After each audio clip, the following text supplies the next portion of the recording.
Hello viewers, কেমন আছেন সবাই? আশা করি সবাই ভালো আছেন।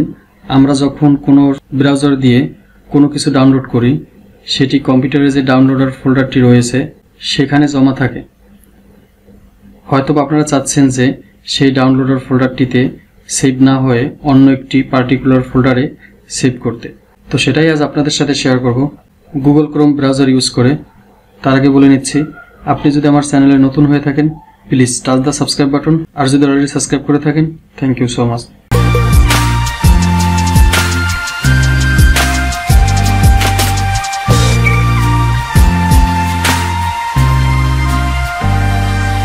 Welcome to back. তো শুরুতে আমরা গুগল ক্রোম ব্রাউজারটি ওপেন করে নিব।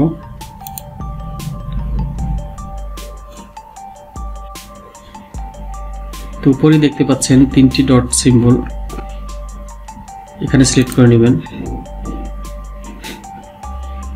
এখানে সিলেক্ট করার পরে যে দেখতে পাচ্ছেন সেটিংস, তো সেটিংস সিলেক্ট করে নেব। সেটিংসে আসার পরে অ্যাডভান্সড, এখান থেকে যে অ্যারো সিম্বলটি দেখতে পাচ্ছেন এটা সিলেক্ট করে নেব। সিলেক্ট করার পরে যে ডাউনলোডার্স সিলেক্ট করার পরে এখান থেকে দেখতে পাচ্ছেন লোকেশন, এখান থেকে চেঞ্জ করে আমি ডিডেভ দিয়ে দিচ্ছি। আপনারা আপনাদের পছন্দ অনুযায়ী যে কোনো ডেভ দিয়ে দিতে পারেন। দেন সিলেক্ট ফোল্ডার, এই সফটওয়্যারটা এখন আমি ডাউনলোড করব।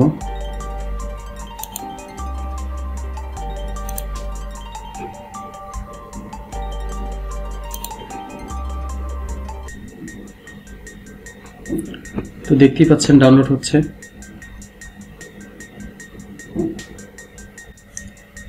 তো ভিউয়ার্স, আপনারা কিন্তু খুব সহজেই ডাউনলোডের যে লোকেশনটি আছে সেটা কিন্তু খুব সহজেই চেঞ্জ করতে পারেন। তো আজ এ পর্যন্তই। মাহবুব ইনফোর সাথেই থাকবেন, এনি টাইম এনিহোয়ার।